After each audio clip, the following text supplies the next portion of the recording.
So this is part of wax purification after we've harvested, and this has already had some of the strained wax put in with some water, which dissolves the last bit of honey, but it also enables us to have the wax gently simmering. And using some metal fly screen, we dip it in, and if you want to zoom in, you can see some of the waste, and then that just gets chipped off. Things like that get scooped up, and while they're still in a hot form, they get tipped into a little rubbish container. So you keep on doing that. So this is a mixture of water and wax at this stage. And after I'm satisfied that we've taken out as much as we can at this stage, then that will be allowed to set. Turn off the heat. Never overheat your wax either. If you bubble it too harshly, it's not good for your wax. It is a natural product, beeswax. And let it sit, let it cool. If you're worried about anything getting caught in it, just put a lid over it as it cools. And once it's settled, the wax rises to the surface and sets rock hard, of course, and the water's in the bottom. You can tip that water out into your garden. It's got some honey in it, so it's good for your plants, for building up microorganisms, because it's just got sugar in it. And then the wax is then taken off and then put into a double boiler, which I'll show you at another stage for further purification.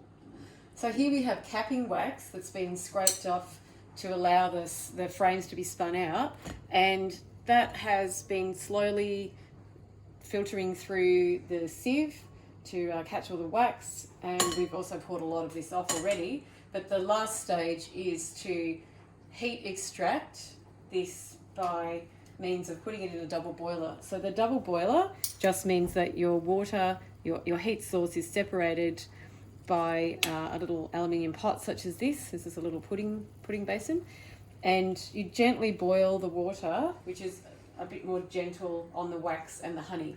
Now this honey will no longer be raw, but this will be fine for cooking with, and my neighbour loves this for her large family that she cooks with.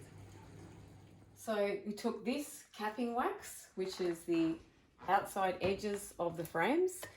So a little bit of honey comes up at the same time. Went into the double boiler, and then we waited till it cooled down, and you can see that the wax has indeed formed a hard layer on top of the honey. So underneath is honey that is no longer raw, but is quite suitable for cooking.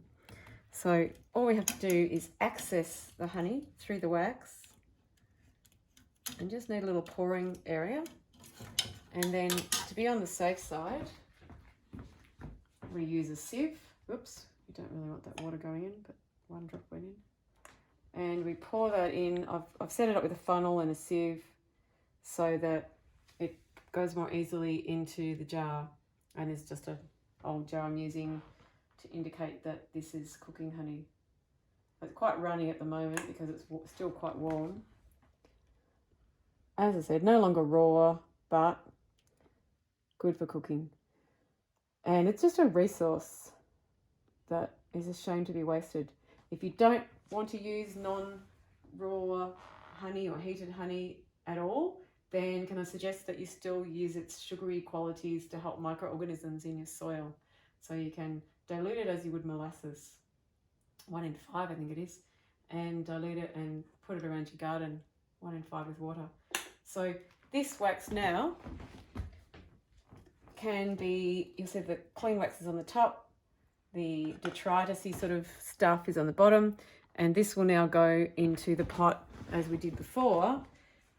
That's the leftover water of that. It goes into a pot with water, gets boiled up, gets scooped off with the mesh, and then allowed to settle, and then you get to this stage, the semi-clean wax.